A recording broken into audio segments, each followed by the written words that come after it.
시청자 여러분 안녕하십니까? VOA 뉴스투데이 시작합니다. 북대서양조약기구 나토 정상회의를 계기로 미국과 한국, 일본 3국 정상이 회담을 가진 데 대해 백악관은 역사적인 회담이었다고 평가했습니다. 윤석열 대통령은 한국 대통령으로서는 처음으로 나토에서 실시한 연설을 통해 북핵 문제에 대한 협력을 요청했습니다. 첫 소식 조은정 기자가 보도합니다. 미국 백악관은 북대서양조약기구 나토 정상회담이 열리고 있는 스페인 마드리드에서 개최된 미한일 3국 정상회담 후 성명을 통해 역사적인 정상회담이었다고 평가했습니다. 백악관은 특히 이번 회담은 북한의 불법적인 대량 살상 무기와 탄도미사일 프로그램이 제기하는 진화하는 위협을 비롯해 인도태평양 전반에서 세 나라 협력의 심화를 논의한 역사적인 회담이었다고 강조했습니다. 또 바이든 대통령은 일본과 한국 방어에 대한 미국의 확고부동한 공약을 강조했다고 밝혔습니다.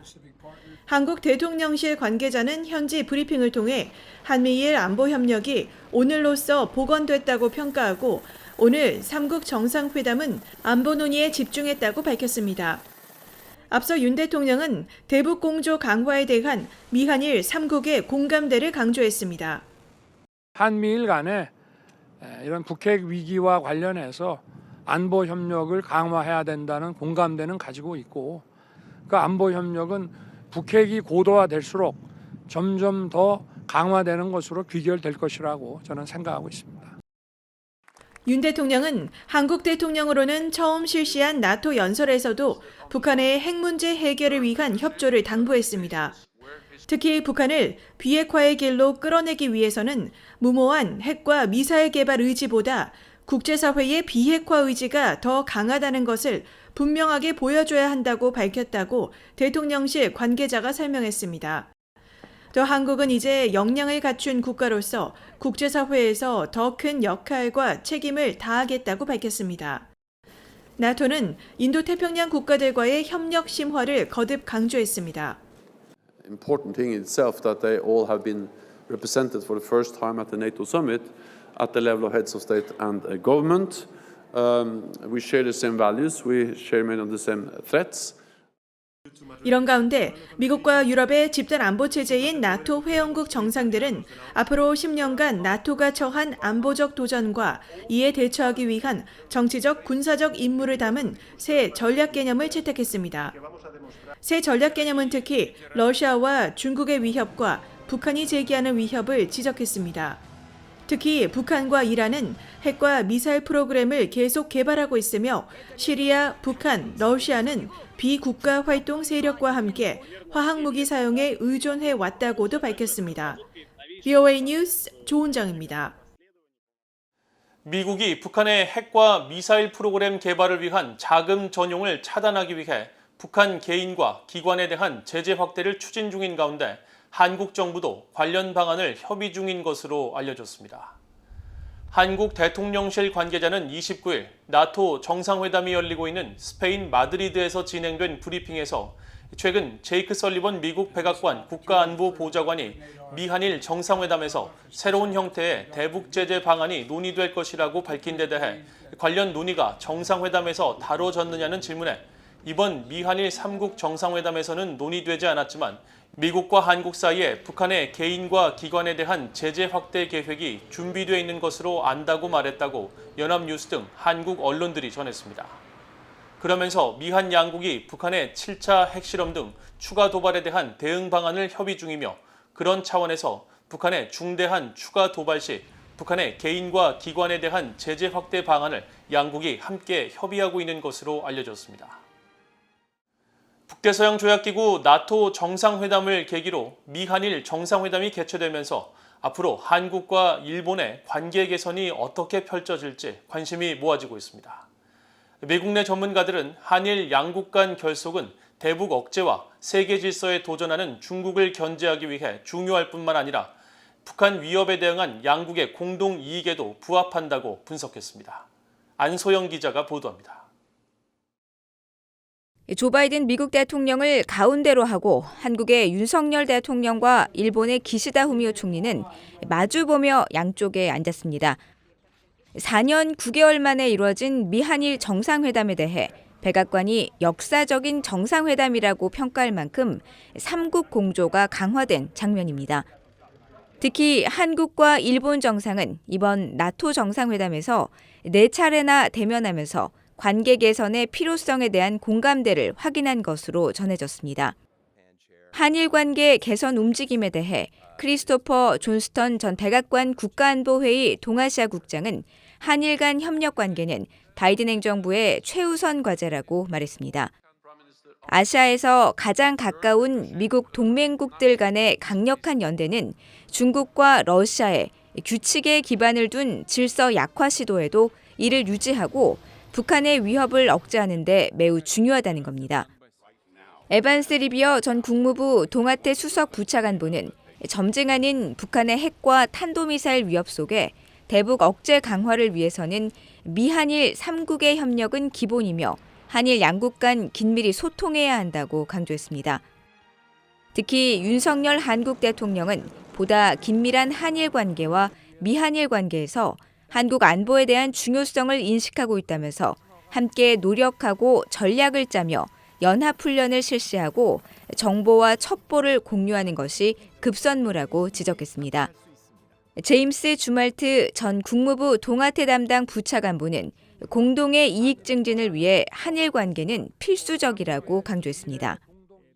Obviously, to focus on areas of common interest, like dealing with North Korea. Neither Korea nor Japan wish to be dominated by another country, and so by banding together, they can maybe enhance their freedom of action and their ability to exist. 주말트 부차관보는 그러면서 역사 문제로 복잡하게 얽혀있는 양국 관계가 빠른 속도로 개선되기 어려울 수 있다며 한일 청소년 교류 활성화 등 양국 교류를 통해 양국 간 오해와 불신을 해결할 수 있을 것이라고 설명했습니다. 수김 랜드연구소 정책분석관 역시 지정학적 도전에 맞서기 위해 미국은 동맹국과 파트너 간의 광범위한 네트워크가 필요하다면서 한일 관계가 긴밀해지면 안보와 경제, 나아가 공중보건 분야의 다양한 문제를 해결할 수 있는 협력과 파트너십의 선택지가 넓어진다고 강조했습니다. VOA 뉴스 안소영입니다. 김정은 북한 국무위원장이 세계 최악의 기독교 박해자 가운데 한 명으로 지목됐습니다. 미국에 본부를 둔 국제 기독교 단체 인터내셔널 크리스천 컨선은 29일 미국 워싱턴에서 열린 국제 종교자유 정상회의 2022 행사에서 올해의 박해자 보고서를 발표했습니다. 보고서는 특히 기독교를 박해하는 최악의 인물로 이란의 최고 지도자 아야톨라 알리 하메네이를 꼽고 다음으로는 나이지리아 카두나주의 나시르 엘 루파이 주지사와 터키의 레제프 타이프 에르도안 대통령 그리고 김정은 북한 국무위원장을 지목했습니다. 보고서는 이어 김 위원장이 북한의 최고 지도자로서 자신이 이끄는 체제의 조직적인 인권 유린에 대한 도덕적, 법적 책임이 있다고 지적하고 김정은의 통치 아래 수많은 북한인들이 신앙을 이유로 생명을 잃고 고문당하며 장기 강제 노동을 선고받았다고 지적했습니다. 인터내셔널 크리스천 컨선의 제프 킹 대표는 이날 VOA에 김 위원장은 국가와 동일시된 힘을 보유하고 있는 인물로 가짜 사상과 가짜 신학을 주민들에게 강요하고 있다고 비판하면서 김 위원장은 최악의 기독교 박해자로서 항상 지목될 것이라고 말했습니다. 미국 하원 세출위원회가 2023 회계연도에도 북한 정부에 대한 지원을 일절 금지하는 내용이 포함된 국무 예산안을 승인했습니다. 하원 세출위가 29일 전체 회의에서 의결한 국무 예산안은 645억 7천만 달러 규모로 전 회계연도 대비 85억 달러 늘고 바이든 행정부가 의회에 요청한 규모보다는 17억 6천만 달러 낮은 수준이었습니다. 위원회는 이번 예산안을 통해 북한 관련 예산은 전 회계연도와 마찬가지로 북한 인권 증진 활동을 위해서만 지출하도록 하고 북한 정부에 대한 경제 원조 등 직접적인 재정 지원은 일절 금지했습니다.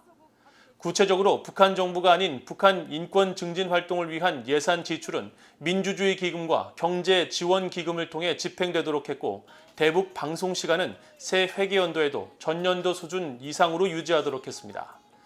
예산안에는 전년도와 마찬가지로 북한 정부의 사이버 공격 역량을 지원하는 해외 정부에 대한 원조 제한 조항도 포함되었습니다.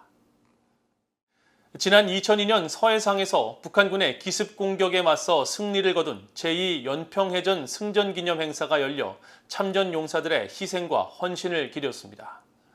한국 해군은 29일 경기도 평택 제2함대 사령부에서 열린 기념식에서 올해 처음으로 단순 해전에서 승전으로 변경한 것을 기념하고 유가족과 참전 장병들이 참여한 가운데 해상 헌화식도 처음으로 진행했습니다.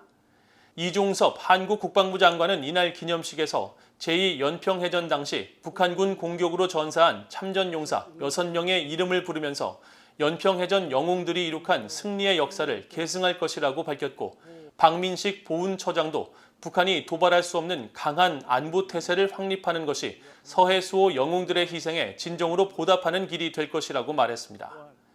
제2연평해전은 2002년 한일 월드컵이 한창이던 2002년 6월 29일 북한 경비정 2척이 서해 북방 한계선 NLL을 무단 침범해 한국 해군 참수리 357 고속정에 선제 기습 공격을 가하면서 발발했으며, 당시 북한군은 한국군이 즉각 대응에 나서면서 30여 명의 사상자를 내고 퇴각했습니다. 이상으로 BOA 뉴스투데이를 모두 마칩니다. 시청해주신 여러분 고맙습니다.